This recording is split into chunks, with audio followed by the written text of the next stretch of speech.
بسم الله الرحمن الرحيم مولاي صل وسلم دائما ابدا على حبيبك خير الخلق كلهم.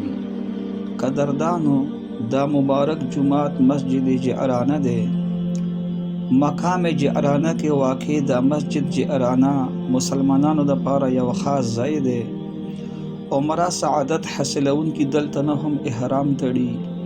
مسجد جعرانه مکه مکرمه نه طائف طرف ته تقریبا 26 کیلومتر فاصله کې واقع ده. دلته رسول الله مبارک صلی الله علیه و آله وسلم تقریبا 19 شپې ورځې تیرې کړي 17 او غزوه طائف چې غزوه حنین ورته ویل شي هغه مال غنیمت دې مقام کې تقسیم کړي او رسول الله مبارک دې زینا 28 شوال باندې عمره احرام تړلو. دې ځای نسبت قریش یو حج طرف ته کولې شي چې سورلسمه سپاره سوره نحل کې هغه تذکرہ شوی ولا تکونو کلتی نقضت غزلها من بعد قوه انکاسا او هغه لقب جعرانه. عوام چې دې ځای نه عمره کوي هغه ته غټه عمره وایي. دا ډېر ببرکت مقام دی. یوسف بن مالک علیه الرحمت فرمایي مقام جعرانی نه 300 انبیاء کرام علیه السلام د عمره احرام تړلې.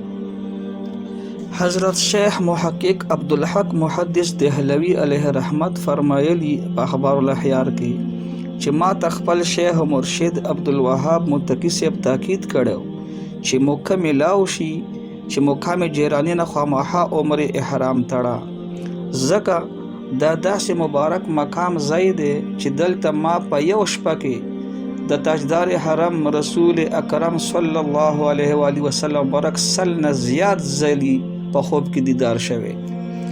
حضرت شیخ عبدالوهاب متقی صاحب معمول وو چې عمره احرام تړلو دپاره به روزانه پیدل دلته راتلو.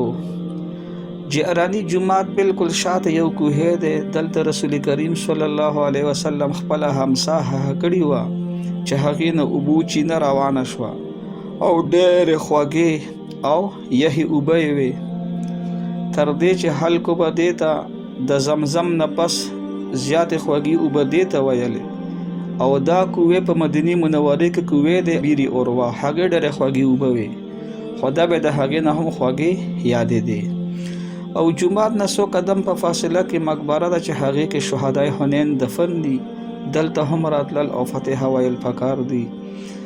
مولاي صل وسلم دائما ابدا على حبيبك خير الخلق كلهم.